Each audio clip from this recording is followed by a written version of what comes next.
Perfect. So, Barney Fife. Oh, yeah. Good to have you here. Just start right there on Barney Fife. Barney Fife is with us in the studio today. How you doing? It's good to be here. Stephen Pickering, we have worked together before. We have. This is our second show together. Yes. Although I've seen you before I worked with you. You saw me in what? In Mary Stuart. Oh, you did see me in Mary Stuart. Really good in that. Thank you for the 4 minutes that I was on stage. But that was a really good production, and you were very, very good. Well, I appreciate it. So I got very excited when I get to work with you for Woodstock Shakespeare Players. Yeah. Woodstock Shakespeare Players is very fun. This is Woodstock, Illinois, not the other Woodstock. The less famous, or more famous, depending on how big a fan of Groundhog Day you are. Right. Yeah, filmed in Woodstock, Groundhog Day. But you are playing Dogberry and Balthasar in our current production of Much Ado About Nothing. Yes, I am. And look, we haven't marketed that you are Barney Fife for this show. It's not like we've been putting that I don't really as see the draw. And I don't really see Dogberry as Barney Fife necessarily. Okay, yeah, take me through the connection here. So my thought, and this is kind of a bit of a bucket list for me, although. You should always know what you're getting into when you have a dream, but or maybe not. But my thought was that Dogberry as the constable is kind of a comedic character, not completely competent. And wouldn't it be fun to see, if I were to go in a fantasy world, if everybody was still alive or whatever, wouldn't it be fun to see Don Knotts play Dogberry? Oh, sure. Okay. And so it's more the Don Knotts than the Barney Fife. Right, but we don't have Don Knotts anymore. Right. But sure. I do a Don Knotts voice, and I've played Don Knotts in another show once, which is an odd sort of thing. When did you play Don Knotts before? I played Don Knotts a couple of years ago in a murder mystery production, original production. It was a parody of Scooby-Doo for Green Man Theater. My friend Justin Vidovic, who's a brilliant writer. So Don Knotts was in Scooby-Doo? So he wrote the script, the parody script with Scooby-Doo, and he based it, he's a huge Scooby-Doo fan, he based part of it on the time when Scooby-Doo had celebrities coming in and appearing in the show. Yeah. And one of the celebrities who appeared most often was Don Knotts. Really? Yeah, as sort of a Barney Fife character, but they didn't have the rights to Barney Fife, so they just called him Don Knotts. Okay. Or Sheriff Don, or yeah. And so he wrote Don Knotts into the script, not having an idea of who would play it, and it's such a specific role and it's such a specific voice that I'm still to this day floored at the chutzpah of writing in Don Knotts in a script and going, I'll just see who shows up. So because so did you already have the voice before that? I did. So where did this come from? Where did the voice go? Okay, so take you back many, many, many years. Can Don tell us about how Stephen found the voice? You want Don Knotts to tell you about the voice? Well, all right. Well, it all happened many, many years ago when one of my best friends in the world, Pete, he and I roomed together in an apartment down in Chicago Ridge, Illinois. I got to get out of the voice for the story. People are going to be turning off now. You can be Stephen again. I can already see the clicks going off.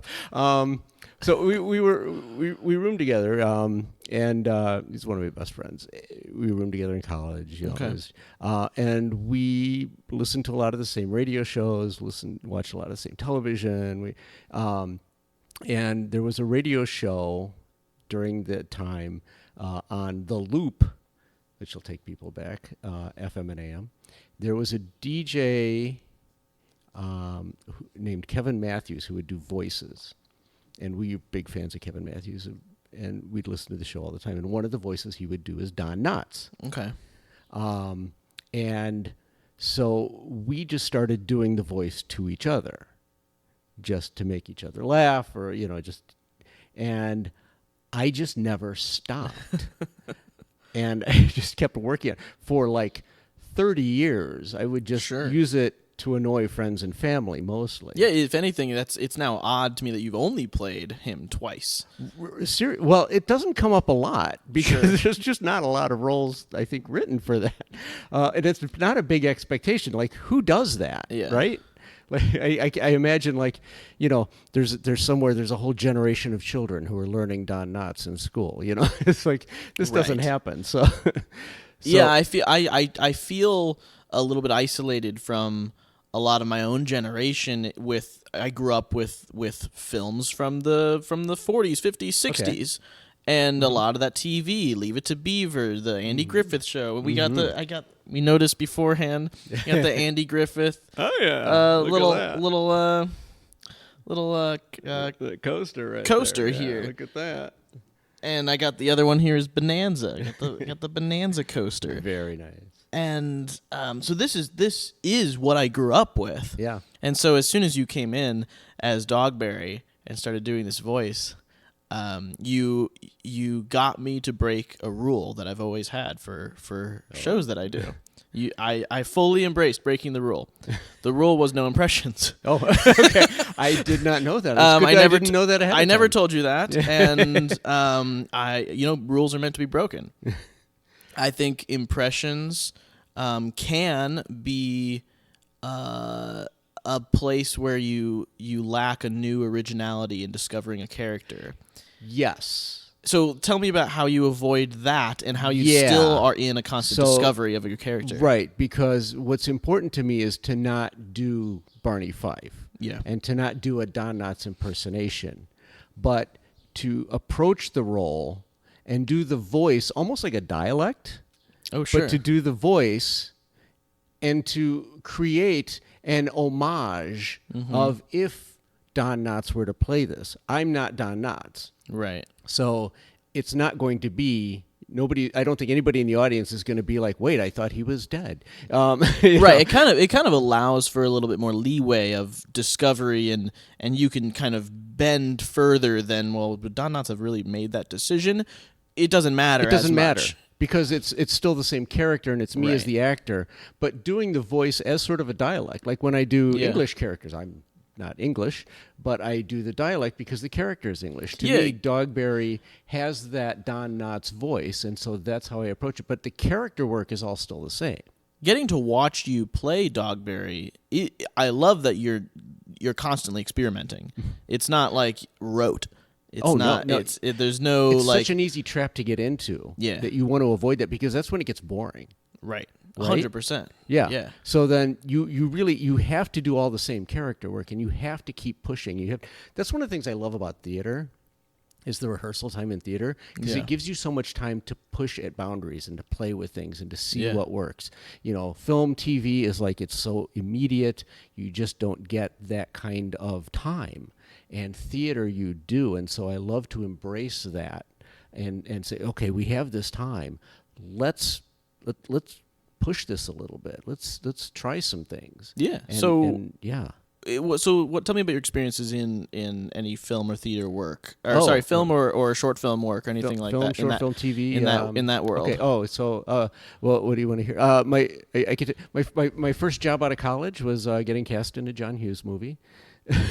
What John Hughes movie? It's a movie called She's Having a Baby.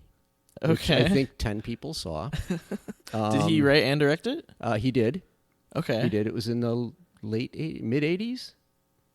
Mid to late 80s. And who did you have the opportunity to play in? I played I was a groomsman in Kevin Bacon's wedding at the beginning of the movie. Okay. I've not seen this film. And most people haven't. Let's be fair. I gotta go. Most people haven't. I gotta go see the groomsman scene. And you'll see a shot of my face. You'll see a shot of my back. But it was really the first thing I was cast for. And if you see the movie, if you've seen the movie, you'll know there's a sequence in the movie. There's a lawnmower dance sequence because it takes place in suburbia. Okay. It's kind of John Hughes' first grown-up film, and there's this lawnmower dance. And so I was right out of college, went to an open call for the lawnmower dance to audition for the lawnmower dance. Now, I was just out of college, and they were looking for people who were in their 30s and 40s. So I was much younger than anybody in there. So I thought... You came in with the Don Knotts impression. Exactly, as one does. Right. But I went, and one of the things you learn is you let them tell you if you're not appropriate for something. Oh, you sure. just go. And so all right, this is an open call. I got nothing else to do. I'm going to go. So I went. They saw me dance and thanked me, and I went on my way. And about a week later, got a call from the casting agent that they wanted to bring me in for the wedding party. So they said, dress nice, casual, whatever. Yeah. So, okay. So I went into that room. There were about 200 people in the room.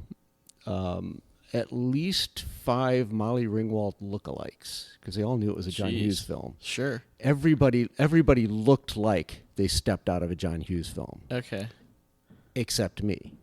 Right. I was like, I just looked like me, and I just, I didn't wear jeans, and I was just as nice as I. But they just took pictures of us and sent us on our way, and then a week later, I was cast.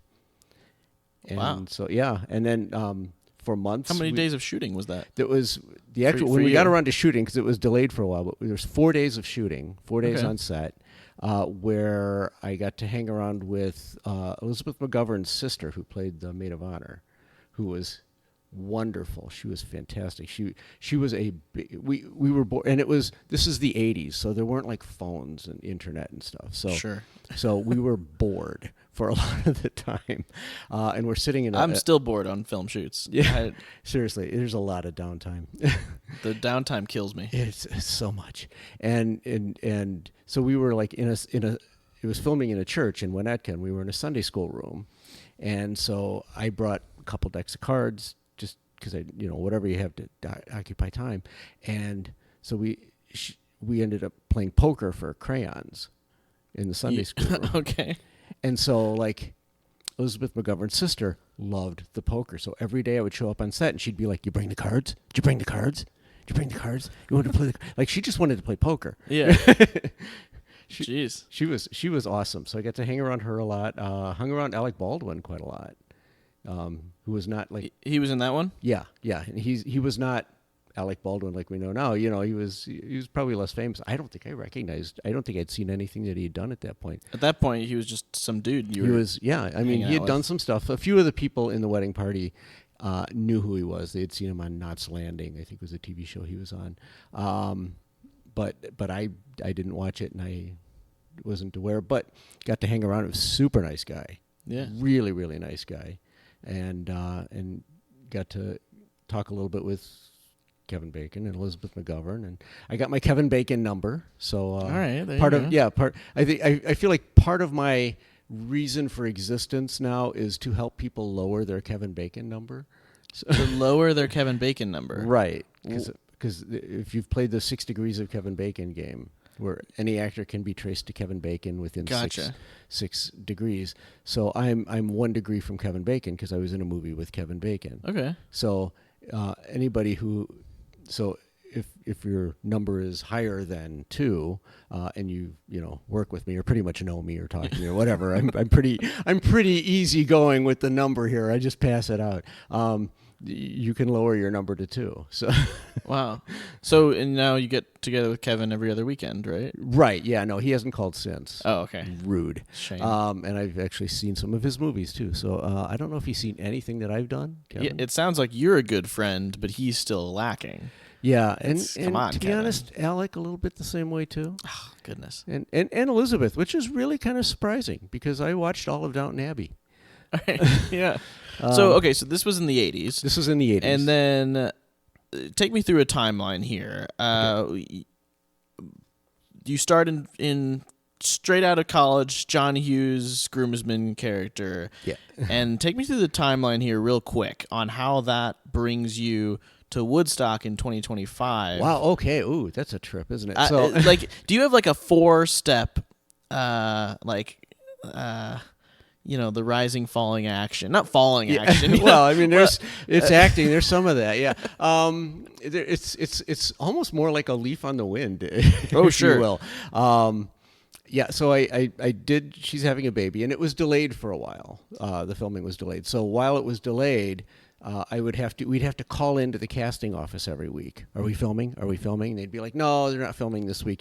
But we have something else. Do you want to go do that? So I did a couple of TV shows that were filming at the time. There was one called Jack and Mike. There was one called Crime Story. Did a few episodes of those. And then at some point I lined up The Untouchables. The movie? Yeah. Okay. And I'm in the courtroom scenes, but you can I got really good screen time in Untouchables. Right, nice. You can see me in the second courtroom scene if you know the movie. I haven't seen Untouchables. Oh, you haven't I'm a bad host today. It's all right. I gave you no background for this. It's okay. If you have seen Untouchables, I'm in both courtroom scenes, but they rearranged everybody between the two because it's 2 different days. I'm the second courtroom scene where they change the verdict, and the whole courtroom goes mad. I'm right behind Al Capone's bodyguard, so I'm right. I was literally like not much farther than I am from you to Robert De Niro, and all right, nice. and got to see him work. And funny thing, when he did his big speech when they changed the verdict, and I don't want to give too many spoilers, but it's an old movie. I mean, come on. When he first did his speech, the entire room just erupted into a standing ovation, and well earned. I mean, that man is amazing to watch. In story or after they cut? After they cut. After the old cut. This is De Niro's monologue? Yeah, everybody just stood up. That's and cool. gave him a That sounds like ovation, a cool atmosphere to be in. It was so good. Oh, it was an amazing atmosphere to be in. Yeah. Just to be that close and watch that work, and just so great. And the other thing that was really cool is that shot a week after she's having a baby. And this was like really close. It was so really, at this rate, the timeline to get there from 2025. I got to sketch out like a good 4 hours here. I'll jump a bunch. I don't. You know what?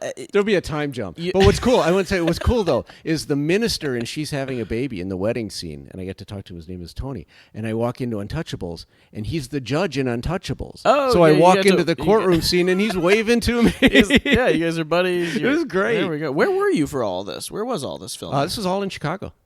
Yeah, she's having a baby. Okay. It was in Winnetka. Oh yeah, it's Hughes. Right. And then Untouchables was filmed largely in Chicago. A lot of locations. The courtroom happened to be in a set built in a warehouse off of Roosevelt Road, like somewhere around Cicero. Okay. So yeah, this is all Chicago, So yeah, so I do a few movies here and there. So some sets better than others, and I have some stories. But but then and then I don't want to say like pause or whatever. As there's strikes, there's writer strikes and actor strikes, and so what happens is there's a lot of things that come into the city, and then there's a strike or whatever. Everything polarizes out to the coasts, and that happens for a little while until it starts to come back. At least that's what was going on then. So for a little while, things weren't here. There wasn't a whole lot of filming going on, and I had been doing a lot of film stuff. So, in that time, I think I had gotten married, and then had kids, and then at some point addiction is a big problem in the industry, and I developed a serious addiction to food, and needed to eat, and then you have kids and they want to eat. Rude. So I was working, and I was still doing some theater where I could. I was working with a group called Mobius Theater, doing a lot of like sketch comedy and improv comedy and stuff in science fiction conventions, and that was a lot of fun. You doing sketch comedy at the science fiction conventions? Yeah. What does that look like? It's great. Was it sci-fi sketch comedy? Yeah, basically kind of science fiction oriented sketch comedy, but really heavily oriented toward the comedy. Sure. But definitely with the science fiction bent. Were you a big sci-fi guy back in the day? Kind of, yeah. I enjoyed, I was a big, I like Star Trek. I like Doctor Who. I'm still a huge Doctor Who fan. Still a big Star Trek fan. So, yeah, I've always kind of liked science fiction. And I had a lot of friends who liked science fiction. And I liked performing. So, yeah. So that was an interesting. The only sci-fi comedy I've done is at Otherworld Theater Company in Chicago, which they do like ongoing sci-fi comedy shows. Okay. They do. I was in a I was in a Star Wars parody, stage parody. Nice. On stage, but that's my only exposure to any of that. And the first thing I realized is like you've got to be really informed about the lore of these fandoms. Yeah. In order for any of It the helps. jokes to really hit. It helps because your audience knows more than you do. Right, the audience does know more than you. Yeah. I mean, in my case, I know a good hefty amount about Star Wars, but I also did a thing with the Star Trek show, and that's where I was like, I am way in over my head. I did one night with them with the Star Trek crew, and I knew if I come back to this, I need to start like watching a lot of Star Trek. I've just seen sporadic episodes, mostly just original series episodes. Sure. And because the same thing, that's what I grew up with, like that era. Sure. But that's also comedy gold. Yeah, no, it's true. Yeah. It's true. Original series is the best stuff to yeah. do parodies of. It's endearing, but it's goofy. That's the whole reason that Lower Decks exists, is Yeah. to make fun of Star Trek. Yeah. We almost had one of those for Star Wars. There was the Seth Green, the creative Robot Chicken almost did a Star Wars. Yeah. Oh, what was it called? Detours. Yeah. Star Wars Detours. They filmed they made like 38 episodes of this show, and then Disney bought Star Wars, And that was done. and it was gone, and we never got to see any of them. The only thing we have is like a 5-minute clip of various scenes, which is really funny. Yeah. Some of their Star Wars stuff is really funny. Yeah, the Robot Chicken. Yeah. Their Star Wars stuff is probably some of the most popular stuff they've made. Yeah, it's so sharp though. Yeah. It's so good. Yeah. Although I have a hard time watching a full episode. It's like, but you don't need to. right. It clips. It's okay. And maybe everybody disagrees with me on this. It seems that everybody loves Mel Brooks more than I do. I love Blazing Saddles. I do. But outside of Blazing Saddles, I can't finish a Mel Brooks film. The clips are hilarious. I'll watch clips on YouTube, and I think it's comedic gold. Like Men in Tights. Let's use that as an example. See, okay, my Mel Brooks and Mel Brooks fans out there. I love earlier Mel Brooks producers. Fantastic. It's a great film too, but it's also very, very fun. And I need to get to producers. Yeah, and I'm talking about the original producers, but the musical is good too. But the original producers really, really good. Blazing Saddles, Young Frankenstein. Yeah, that stuff is wonderful. Up until he gets to Silent Movie is pretty good too. But up until kind of in the 80s, around a little after Silent Movie, he kind of tails off. Like the timing is wrong. Does he have any great ones after that era? After that era, no, I don't think so. You don't think so? I don't think so. I mean, me personally. I mean, I know people love History of the World Part 2. There's some good clips in it. Part 2? But I think it's a very, there was no Part 1. I thought the first one, I thought there was no Part 2, but they made the new TV show. Oh, or maybe it was Part 1 and the other, but anyway. I think the movie was Part 1, but there was no intention to make a Part 2. It shows you how closely I paid and then they attention. made the TV show. Okay, shows you how closely I paid attention. I heard the TV show is better than the film, but I hear good things about that one. Yeah, I haven't seen it yet. I think he's not creatively running it, but he's involved with the new one. Well, just like he is with the Broadway shows. He's creatively involved. Yeah. But gives advice. Yeah. Yeah, and I think he is a genius. It's just I think the comedy kind of changed. Airplane changed a lot of comedy in the 80s, and he didn't keep up with it. Who did Airplane? That was Zucker Abrams Zucker. Is that the same guys who did Naked Gun? Yes. Yes. Okay. And a TV show called Police Squad, which if you haven't seen, you should. It's only 6 episodes, and it's brilliant. Leslie Nielsen has never worked with Mel Brooks? He did.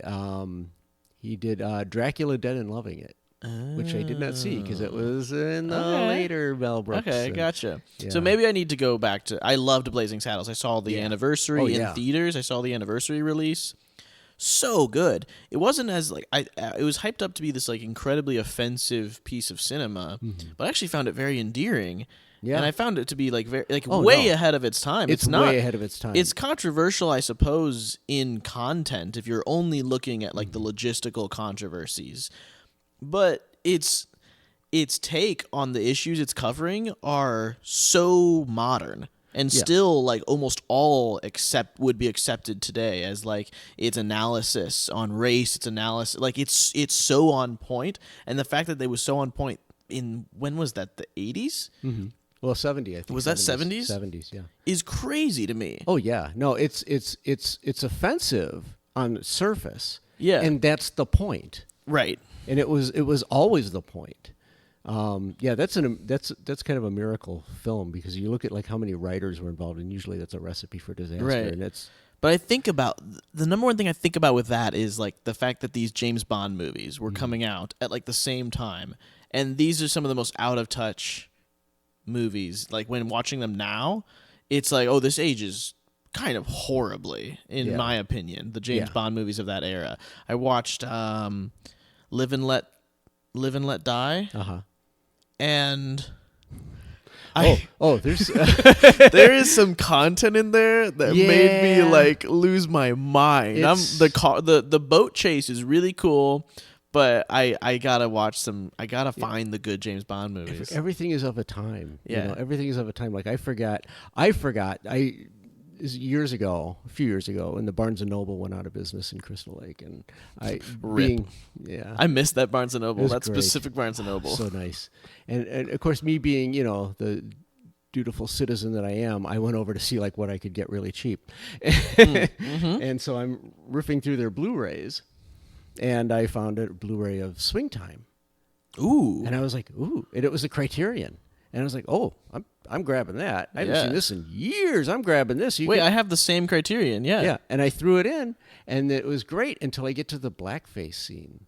And I'd forgotten about that. Yeah. And boy, does that hit differently. I did. Those kinds of scenes, especially in movies that you grew up loving, it's really, I would say it's not as difficult to digest when it's like a really old thing. It's like, well, what are you supposed to do? Cancel like a movie for being of its time? Like there's only so much. And I agree with you, and I think I've thought about this a lot, and I really feel like it's important to not forget about that. Yeah. Right? Because to me, when I was watching Swing Time, I think this is where it really formulated for me.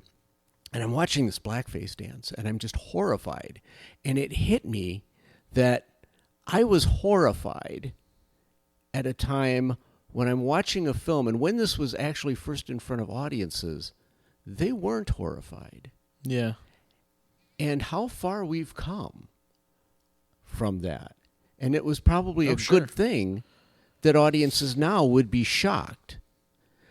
And we can't forget that audiences used to not be shocked. Yeah, or the only thing that would shock them is something like Mel Brooks, like doing like the most blatant, offensive comedy you could do. But if anything, that is the stuff that did age well, and like it feels like, oh, Mel Brooks was a guy who understood like the soul a lot better than most people were understanding at the time. Because at that time, like that kind of blackface, that was just part of entertainment or whatever. Mel Brooks at that time understood the absurdity of it. Yeah. And in a way that audiences hadn't grasped onto yet, but now kind of do. But now there's that attention to like, or that intent of like, well, we need to pull this out of the movie somehow. And I get that, because it's going to leave audiences feeling a way different than the filmmakers had intended when they put it in, which I understand. But I also think it's really important to remember, like when we're talking about like having respect for people and people, having opportunities, and we haven't always been great at that, but we're better than we were. And it's important to keep that in perspective, because I think when you're trying to get to a place, it's really good to remember where you've come from, so you have some perspective of where you are, so that way you know what you have yet to do. Yeah. And I think I wouldn't want to lose sight of that. I wouldn't want to celebrate those things. I wouldn't want to celebrate the blackface scene, but I don't want to lose it either, because I don't want to lose that idea that, audiences used to just take this in stride, and now we don't. And good for us for it's not extremely doing that. informative to watch those scenes. Yeah. It's informative to watch Dumbo. I love Dumbo. Yeah. And then you get these Jim Crow's characters, right? And they're named. That's the movie where the character's named Jim Crow, right? Yeah, and you're like, what? This stuff was crazy, like the Pinocchio. Oh my god! Yeah. Just this stuff. It hits very, very different. And now. yet you're watching this piece of cinema that's so creative and so impressive visually. Some of these older movies are more impressive than anything they're making today. Sure. Just the amount of the sheer workload of doing a 2D animation hand drawn film is. I mean, you hear about So, are you familiar with the Spider-Verse? Have you watched these movies? Yeah. The Spider-Verse... comic book geek, of course. Yeah. Right. So the Spider-Verse visual effects artists, I think it was like this... There was like this big controversy, and the third Spider-Verse movie is really delayed. Yeah. Because of all of it. But these artists are putting in a workload that most animated films don't require anymore. But they're pushing the bounds. They're pushing the bounds in the way that Disney did way back in the day. Right. But once the bounds get pushed, you can sit in that for several decades before audiences are hungry for something new. Sure. Pixar did it again in the 90s. Yeah. And they pushed the boundaries. But now Pixar is in this place where I'm hopeful for the future. But for the last couple of years, I would argue that they haven't been pushing the bounds in the way that they were 25 years ago. I think they don't know what their next step is. I feel that. Yeah. Yeah, I'm worried they're about to fall into an era of mediocrity. And they've already... I think for a lot of it, they already have been. But I love Pete Docter, the head of Pixar. Yeah. And I'm hopeful, but I'm worried... Do you know about this new movie Elio coming out? I know it's coming out. I don't know much. I'm worried about this film. Yeah. The original concept was Adrian Molina, who co-directed, I want to say Coco. Okay. And it was like this weird, bizarre concept that Adrian Molina was going with. It was like this lonely kid, and he's like he can only empathize with aliens. He has no humans understand him. They released this trailer like 2 years ago, and then the movie got delayed and canceled. Oh. And they paused the whole process. Adrian Molina went to a different project entirely, and Domi Shi, the director of Turning Red, joined on board and finished the movie. Okay. And redid a lot of it. Yeah. And now it's coming out, and they released a new trailer, and it looks like the same movie I've seen 85 times. Yeah. It's a fun, goofy time, and there's aliens, and they make funny noises, and I'm like... I thought we had a cool concept here, and I'm trying to figure out the line between like just pushing boundaries for the sake of pushing boundaries versus like and I think for me it still boils down to story. Yeah, what's the story you really want to tell? Who are these people? What is their interaction? What do they mean to each other? What are we trying to say with this? Yeah.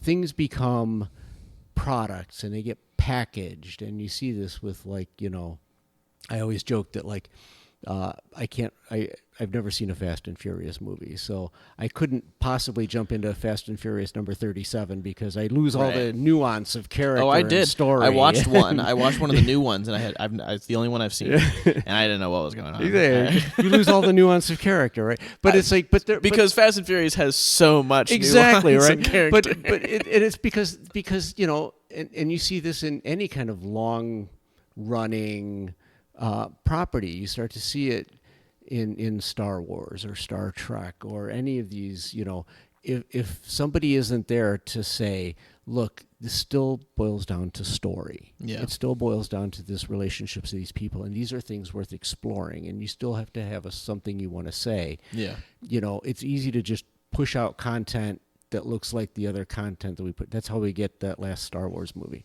Yeah, the last Star Wars, the ninth, 9, episode 9. Yeah, oh, that was a hot mess. That's my example of why you don't give the fans what they ask for. Oh, that's fair. Because there's no movie, there's no story in there, and Last Jedi, which I loved, and I know that was a very controversial one, but it was different, and it had a story that was unique, and I'm like, okay. love it or hate it, you have a reaction to it. Yeah. You know why I love Last Jedi? Is because of how much I hated it. I remember two experiences. I remember Force Awakens and seeing this movie in theaters and feeling like I was a 4-year-old again. Yeah. Like I was just thrust into this pure wonder and curiosity of everything. And then I remember watching Last Jedi and just driving home in silence and so mad at something. I didn't know what. I didn't think I was mad at the movie. I was mad at a lot of the characters. I was mad at Luke. And I was also feeling like I was supposed to feel like this triumph, but I didn't. But then I wondered if maybe they didn't actually want me to feel the triumph. Maybe they did want me to feel conflicted. And I spent like 6 months contemplating this Star Wars movie. Now, that's brilliant. How can I look at 6 months of contemplation and go, that's a bad movie? Well, exactly. And that to me is art. Right. Because art provokes that kind of response. 100%. And art isn't complete until the audience completes it, whatever that experience is. Yeah. And so whatever that experience is, that's valid as long as there's an experience. Where it falls down is where the audience sits back and they just look at it, they absorb it, and then they go home and they forget about it too. Maybe. Well, sure. And then there's the third experience. There's Rise of Skywalker. Right. I remember this. I had a great time watching Rise of Skywalker. I had a blast. I was chomping on popcorn, and it was a lot of fun. And I stopped thinking about it within 2 days. Yeah. The only thing I held on to was the Leia story because Carrie Fisher wasn't alive to be able to film new scenes. Yeah. I had to go read the book. So I read the novelization, which put on all these new Leia scenes that they would have put in the movie, but they couldn't.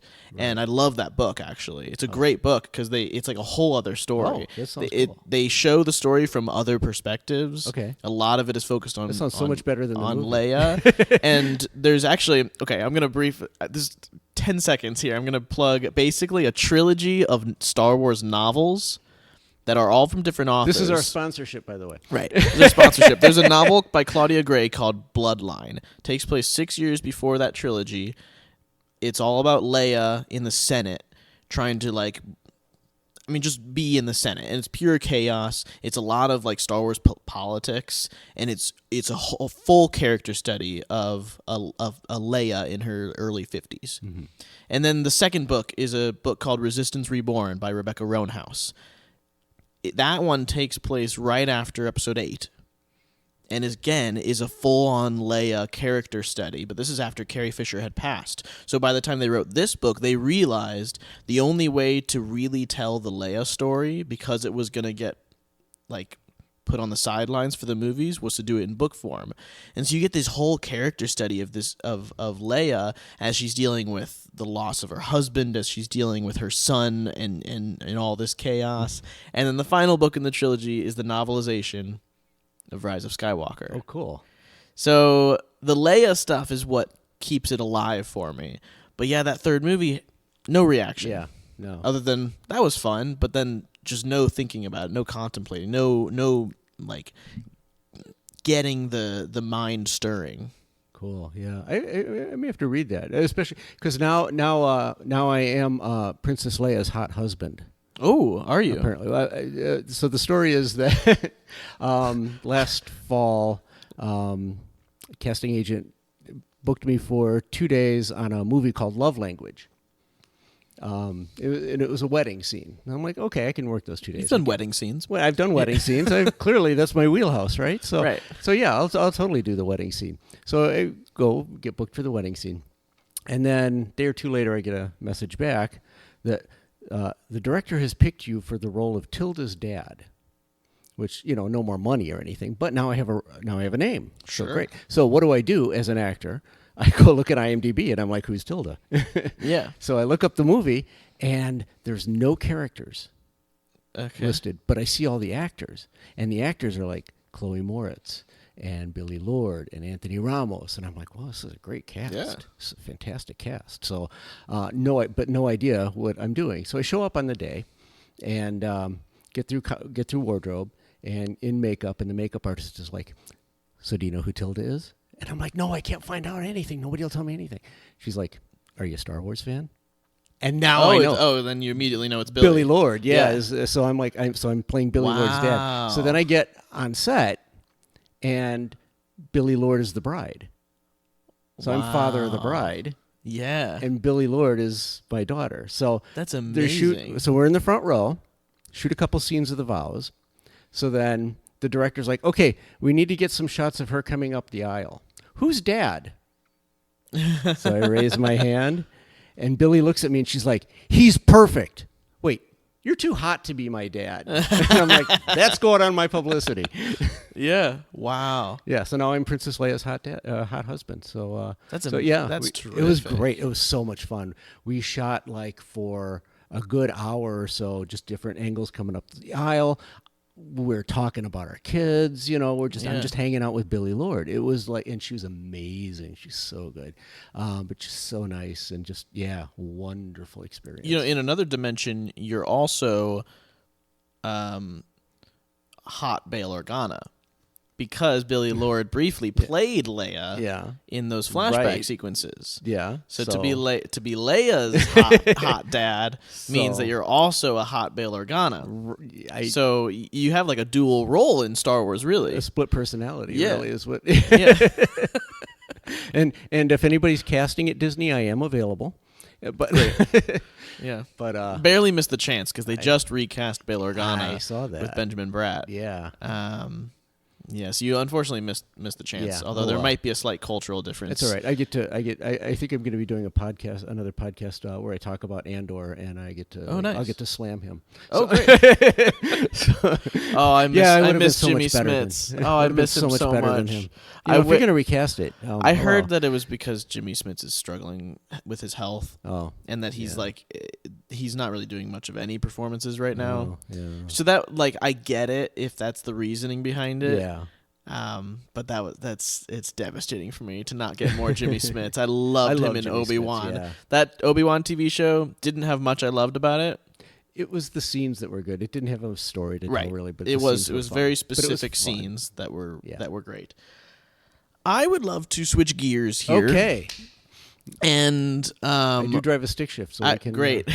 I can work with. I would love to talk about your understanding of acting, and not just like a broad sense, but your personal experiences as an actor and why you've kept it up. Why continue it all as an actor? What keeps the passion alive for you? And also, where is the deeper meaning that acting brings to your life? Oh, wow. I've been, I think for me, I started doing acting because I started an interest in acting when I was a small child. It was the only thing. It's the only thing I ever really remember wanting to do. I remember as a kid when I would watch TV shows and stuff, I never really sort of believed that these were like people, and that I always kind of recognized that these were actors. That this was a job, and it was a job I wanted to do. I remember as a slightly older child, yes, I would like going to movies and stuff, but I would also fascinated by film reviews. I would read and follow a lot of film critics. How old are we talking? It's probably 12, 13, 14, 15. Okay. So it wasn't 2-year-old you writing film reviews. No, no. Apparently, I was reading it too. Wow. 2 or 3, I think I was reading. But there's a story. It's because my mom was teaching my brother to read, and I was on her lap, and so apparently one day I just picked up the Wall Street Journal and said, "Oh, the Wall Street Journal," and then everybody was starts telling your mom about how to do stocks. Right? Yeah, that's exactly it. That's right. It was Wall Street. Start writing editorials now, or at theater, and obviously I'm gonna go. But I've always and probably some of that is from childhood. I don't know. We don't want to get into a therapy session, but childhood was not great all of the time. Some of the stuff I think I've been fairly open about. There's a lot that went on, but my father was an alcoholic, and so I had to deal with that growing up for a long time. He did get into recovery before he died, but but. Yeah, there's a lot to unpack. There was a lot of abuse, and a lot of really bad. And so maybe that steered me toward wanting to be anybody else. Sure. That could certainly have play a part. But it's the only thing I ever really remember wanting to do. And I didn't have a lot of opportunity either as a kid. Like, do you see those things as pretty tied directly to each other? I think, given the circumstances and I think they have to be. I haven't really deconstructed it, but if I went and said, yeah, there's probably a connection. I'm certain of it. Why not? How could there not be? And then on top of that, there's a whole other journey on how to become a father yourself. Yeah. So how do you navigate that as well with that childhood? I don't know, not well. You do your best, but those are like when you become a dad and you have those experiences, you become very conscious of not wanting, of things you don't want to do to your children, and things you want your children to experience. And for better or worse, like I've never had I don't know if they're going to be listening to this or not. I've never really had the whole, detailed talk with them about like what I went through. Maybe we will now that they're adults. Maybe we will at some point. Well, I'm sure that this podcast is the first place they go. Exactly. When they go online. Yeah. Well, I mean, I've still got a lot to work out in there, but yeah, you become very conscious of what kind of experiences you would like them to have and what kind you don't want them to have. Yeah. And not that I'm perfect by any means, but conscious.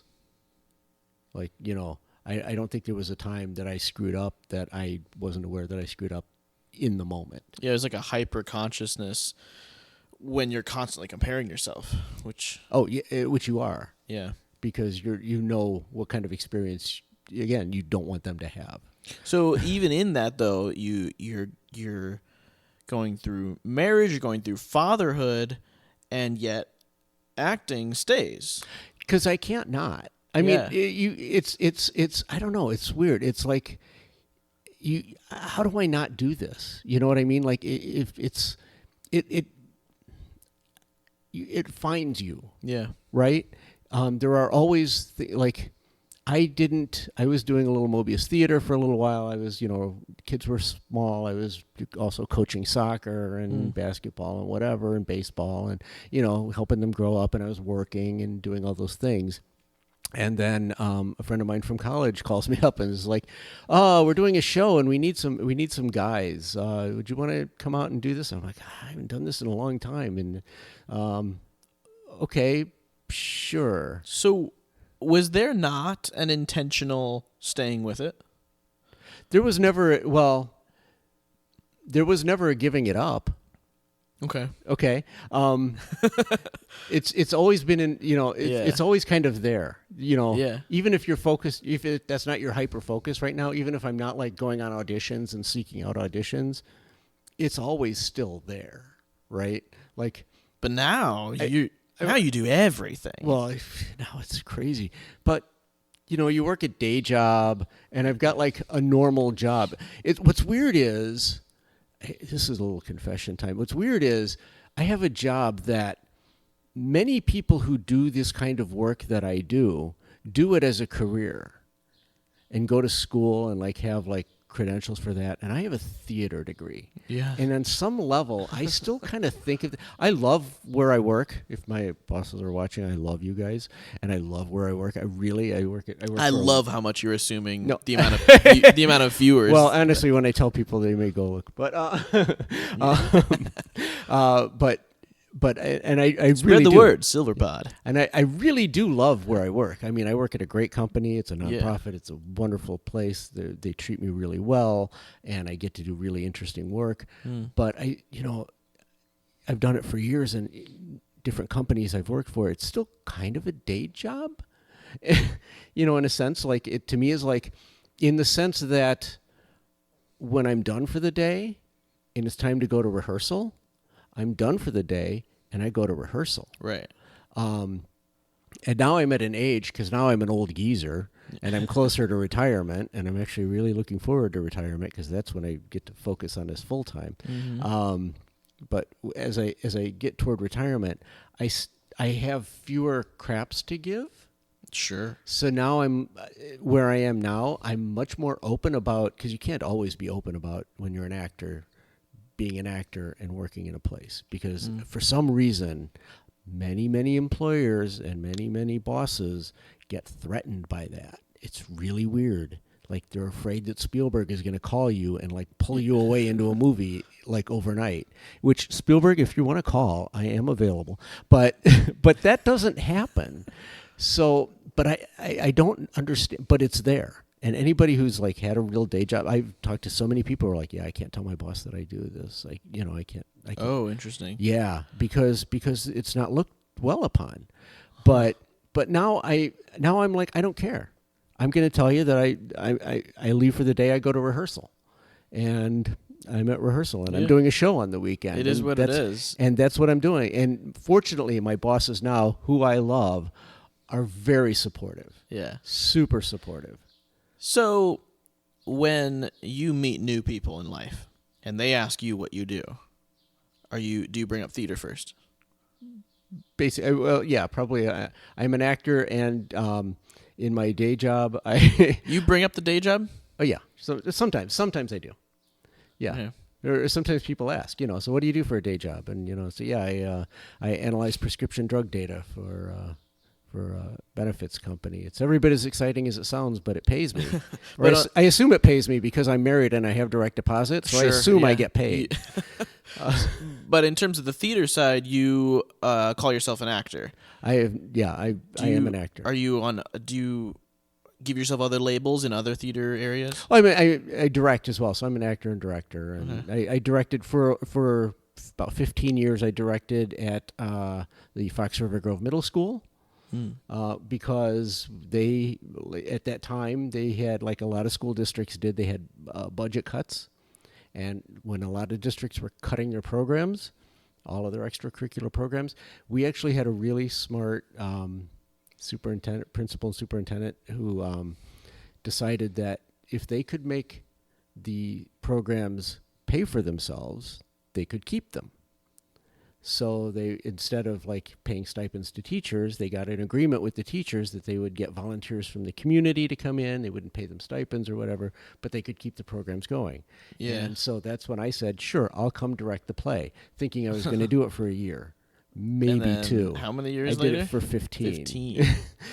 When did that end? That ended a couple of years ago when Woodstock Shakespeare players called, and you realized you had to let it go. Well, what happened was work full time in outdoor Shakespeare. Yeah, exactly. Well, what happened was the pandemic shut everything down, and we didn't do a show for a few years, and then we got back. We finally were able to get back and do a show a couple of years ago, and.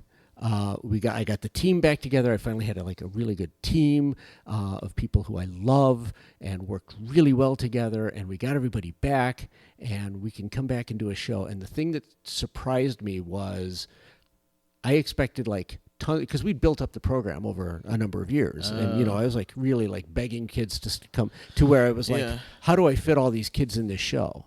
And it's all different after COVID. And then it was like we had half the kids, and I was like, I figured they'd just be clamoring for this. I'm not that smart, so it really surprised me.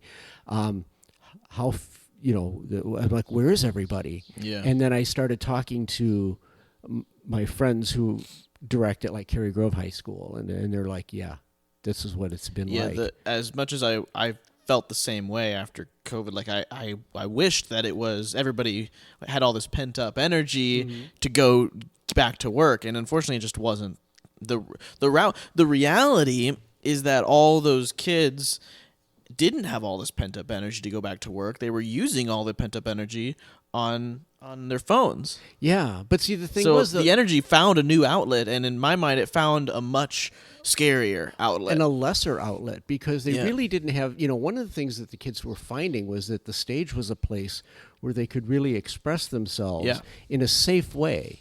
Because I would tell them all the time, this is where you can tell your stories, and you get to decide, because you're hiding behind a character, you get to decide how much of that is you, and you don't have to tell anybody. Mm-hmm.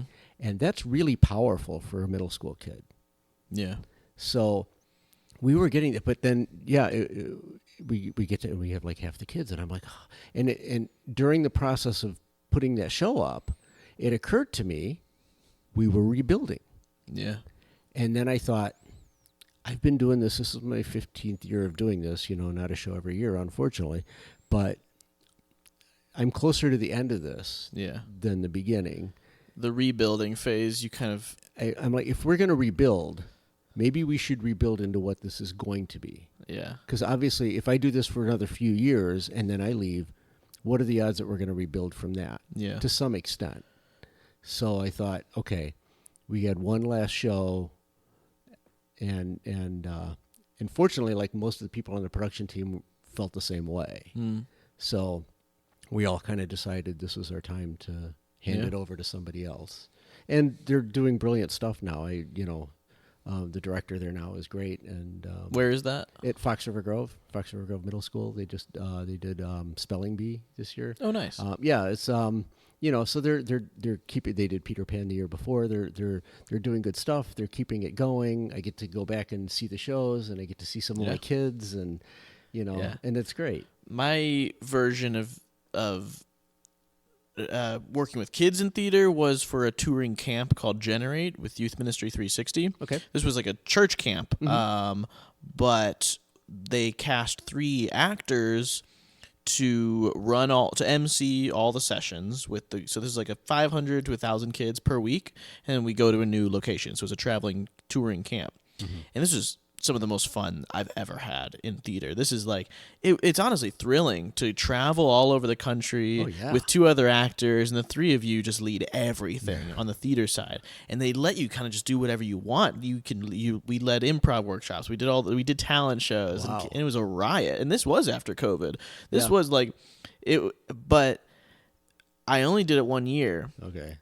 Exhausting. Oh, I'm sure. Just completely like melted by the end of course. By the end of that year. Yeah. And so I miss it in some ways, but I don't know what working with kids looks like for me at the moment. We'll see. When I went into the middle school, I was like, I was very upfront, and I'm like, I don't know how to direct kids. Oh, sure. I just know how to direct. So I'm just going to direct you guys. And I think that's a much better place to start. I'm like, as far as I know, you guys volunteered to be here. Yeah. Nobody has to be here.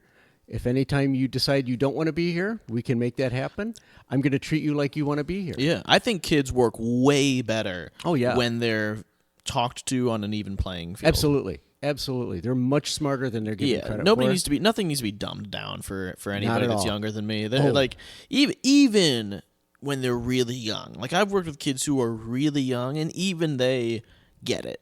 And they're getting it, and they're putting it all together, and I don't need to talk down at all. One of my stories, when we did Legally Blonde, there's a junior version of Legally Blonde, but it still has some pretty heavy thematic elements from that show. Yeah. And we were blocking or blockographing the diner, the restaurant scene at the beginning. Okay. And there was one line where I told the one kid to sit Elle. I'm like, where Elle starts to interrupt, and I'm like, I want you to just sit her down. And all the girls in the room went, ooh. And I'm like, yes, you get it. Yeah. Yeah. It's like these were middle school kids. You would think adults would pick up on that. Kids might not. No, they get it. Yeah. They're right in with it. And I was like, yes, this is the energy I want. Yeah. Because there's a lot of heavy themes in there, and you guys have to carry this. But what was something that was really weighing on me was how many kids have to deal with these things that we don't talk about. Like what? Well, like there's of like sexual harassment and misogyny and these things happen to kids too, and they happen to kids a lot. Yeah. And you know who knows? The kids. But we don't talk about it very much. Yeah. But they know, and I said, here's your outlet. Here's where you get to tell these stories. Here's where you get to talk about this, and they really embraced it. Love it. Yeah, it was a very proud moment. I really enjoyed doing that show, and they did such a good job with that show. But it was, we had a couple of really big successes. Yeah. Yeah, it was nice. The other one I did when I did Into the Woods Junior, which is just basically Act 1 of Into the Woods. Yeah, but then yeah, but then what? The end song is The Children Will Listen. And one of the things I did was I was like, I don't want to do storybook. I want this to be scary because this is a scary story. This is about finding your path, and your path is not set. This is not gumdrops. This is a really scary thing. And but the end of that, The Children Will Listen. I'm like, I've got a stage full of middle school kids talking about how they're watching their parents, even when their parents think they're not paying attention, they're paying attention, and they're listening when the parents don't think that they're listening, and they're not going to acknowledge that they're listening, but they're paying attention to you, and they're watching you. And I've got middle school kids, a stage full of middle school kids, saying this to their parents. I'm like, that's super powerful. So what I told them was, it's the only time I ever did this in a middle school. I'm like, I want you guys to get like 8 by 10 or bigger pictures of a relative or some adult who's important to you. Don't tell your parents why. This is the only time I ever said, don't tell your parents why. And a few of the kids for every performance, I said, we're going to have special seats for your parents. And I want you to tell your parents they have to sit in those seats. Don't tell them why. And what we did during that number was we brought out the pictures, and they sang that to those pictures. Yeah. And then the kids with the parents in their seat, we sent those kids out to sit in their parents' lap and sing how they're paying attention to their parents even when their parents don't think that they are. Yeah. That I had tears every night, and I was so happy. Yeah. I was so happy. That was one of my favorite things about being an uncle, actually, is getting to debrief with nieces and nephews. And like talk with them about like school and my sister and her 3 kids all live at the same my family farmhouse. Bunch of people all in one house. It's a cool atmosphere, actually. And my sister loves that I do this because that means she doesn't have to. It's hard for a parent to debrief with a kid when you're parenting the kid. So I get to debrief with these kids on like how school is going and also how the dynamic with each other is going. And like they're catching so much more than they're naturally going to bring up. But then they're also so willing to talk about when I do bring it up. It's really cool stuff. Oh yeah. Yeah, it's great. Yeah. And it's really that's the power of art too, because we have that. That's and that was the power of collaboration in art, because the sitting down in their parents' lap, that was my idea. I was like, I wanted to do that. And then my friend Nicole, who was our choreographer, who's also brilliant, she's like, you can't do that with all these kids. We'll never get them back up on stage in time. And she came up with the picture idea, which was fantastic. Yeah. And it just made the whole thing work. Yeah. And I love that sense of art, that when you build these things as a community, that they become bigger than any one voice. It becomes much bigger than the sum of its parts. And I love that it becomes its own living thing. That's one of the beautiful things about doing stage, especially, is stuff on stage. It just becomes its own life force, and I love that. Yeah. When you so not to dive deep into childhood stuff. Oh yeah, like you said, this doesn't need to become a therapy session. Are you charging me for this session? Only a little bit of a charge. Have to reschedule for next. Did you grow up with faith or religion in your household? Okay, sort of, not really. Kind of. It's weird. So like, when we were kids, I basically grew up with my brother, and I had my dad was married before, so I had a half brother and 4 half sisters, or if you put them together, 2 whole sisters. Okay. And I hope they're not listening, but I love you all. But you're half a person. But they were all older, so they were like when they would come and visit. It was like aunts and uncles coming by. Really, it says we had a different relationship. But I grew up with my brother, and so my brother's 2 years older than I am, and so I remember we were told we were Presbyterian. You were told that? Yeah. I only remember going to like a Presbyterian service like maybe twice. So it didn't really mean anything to you. Well, but what my parents did do is there was a Baptist church that would send the bus around. Okay. And they would put us on the bus, I think partially to get us out of the house. Sure, yeah. It's like free daycare. And honestly, in some of that environment, that was probably welcome. But yeah, it was also like go on the bus. So we would get on the bus and go to the Baptist church. And so we did that for a while. And that was a large part of our religious upbringing, if you will. Sure. I distinctly remember, I was telling my wife this story the other day, I distinctly remember as a child being in a church service at Easter, and being a Baptist church, the sermon was about how like the Easter bunny and all the secular celebrations of Easter were of the devil and were sin sure. and were just, horrible and, Yeah. And then went out to the lobby of the church and there's an Easter bunny. There's a guy in an Easter bunny suit and I'm like, is this a trap? With the church? Yeah. I'm like, is this a trap? So the organized church didn't connect with the preacher. Somebody missed a memo somewhere. They didn't. Line. He needs to, if he wants to make that message, he's got to communicate with his staff. Just kidding. Or I was like, am I being tested? Is this Sure. Is this a test? You hug the Easter bunny and you get zapped with a taser. Exactly. Right. I failed. I took the candy, but but Wow. Still, it was in my mind. Yeah. Even at a young age, I'm like, did you guys talk before? Yeah. Wow. Yeah. So it was a little disjointed, but yeah, I don't remember ever being a-religious either. Like I always remembered having a connection to Christianity, but. So over the decades, how does that carry through, or does it not? Well, it's so, as you know, I just wasn't much of a churchgoer, but I was kind of like, just kind of hold my own particular faith or whatever, and just didn't really go to church or anything, but I just kind of held my own faith beliefs and stuff. And then at some point, I started, I think, right around the time that I was first married, and I started going to a church. I went to Willow Creek, which was like a huge mega church in Elgin, in Chicago. No, in the Mothership in South Barrington. You went to South Barrington. Yeah. I think that was the only one at the time. Okay. This is years ago. This is a long time ago. You probably weren't born yet, but I've been to Willow Creek at least once. Yeah, it's huge in there. Yeah. Which was nice because you could just be anonymous. But then, and then I would start to go to services there, and it seemed very approachable. And again, could be as anonymous as you want it to be.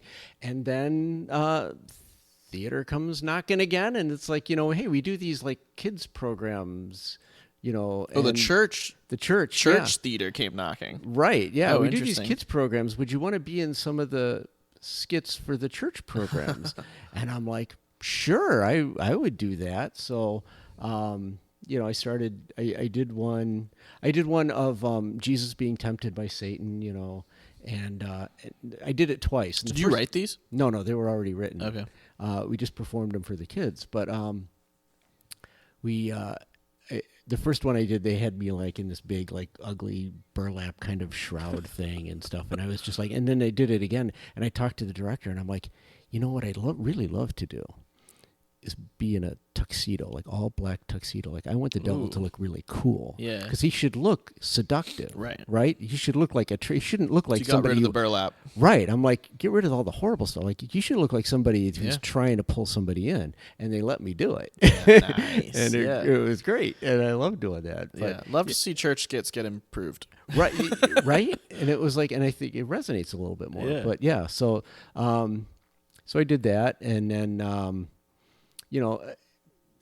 After Willow Creek, I didn't do too much, and then I had kids, and then kids started going to daycare at the Methodist church in town, and we thought, okay, well, we should go to the Methodist church in town. So we started going to the Methodist church in town, and we're still going there, and we're always looking for members because, churches have been there's been a real attrition of churches. But, now we're kind of like helping keep the place going. Yeah. So and we can wrap up here. Oh, yeah, yeah. But I can talk for hours. I guess after talk a long time. After hearing all that, the number one question I have is, where was a turning point in everything? I mean, it sounds like the childhood... or is this another leaf on the wind situation where it's like you just kind of found yourself in theater or in church world, but it doesn't sound like that was really all that present early on. Yeah, probably not too much. I don't know if there was like a big central turning point. I think it was more of like there was a need. Sure. And it was kind of something that was always there. It was something but it was a way that I could explore it. And so, like even at Willow Creek, like I would start to go into like the Wednesday and Thursday, like the deeper dive sessions and stuff, and really start to explore a little bit. And then, like, actually after when I got divorced, I went to sort of a group therapy thing at Willow Creek, and that really kind of helped me through that time. So, it was like a way to kind of really kind of explore and be like, oh, this does, it's not like there's you life and actor life and religious or faith it all gets life, so intertwined. It's all just life, right? It's all just, these are fibers that all connect. And so it's almost like you might not focus on this, but it's always kind of on the periphery. And at some point you kind of turn your head a little bit and you go, oh, they need me over here. I'll go do that. So I think there's been some of that. And that's kind of, what has gotten me, where I am now at Community Church, United Methodist Church in Fox River Grove. But so many different denominations throughout your life too. Then, do you align with any one in particular? Well, I mean, I'm Methodist now, sure. So and I really didn't growing. I really didn't until basically being a Methodist. Yeah, this one, especially with kids, it sounds like kind of cemented into one. But I do kind of like Methodism. Like, to me, Methodism is very like a lot of liturgy involved, right? Well, there's some, and I get the opportunity to read liturgy and sometimes to do sermons. Like I've actually spoken occasionally, and I love doing that. But it's very like it's very. It's wide open. Like the whole idea of Methodism, and I know there's been like this schism in Methodism, and it's hit a lot of news. And it can mean a lot of things now. Yeah, but it to me, Methodism has always been like you can disagree with the topics on the topic with the person you're sitting next to, and the topics of the day, and their politics or whatever, and you're still like they're still part of your church family, and you still love them. And you can still have these conversations with them, respectful conversations, because you're greater than any of these topics. And I feel like, with these schisms, like these topics are kind of becoming bigger than the people. And that, because to me, Methodism has always been more of like, you believe this, I believe this, we'll disagree a little bit. Is there a food?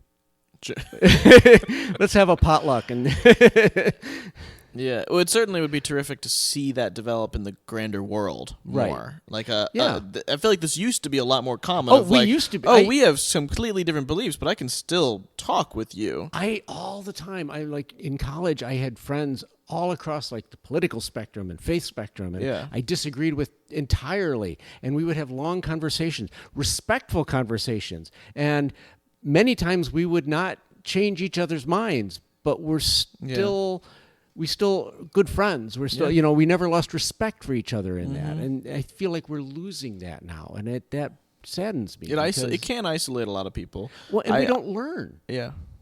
Yeah. The denominations can learn from each other. Absolutely. 100%. If I come from a Christian non-denominational background, but that's kind of become one of the denominations at this point, is non-denominational.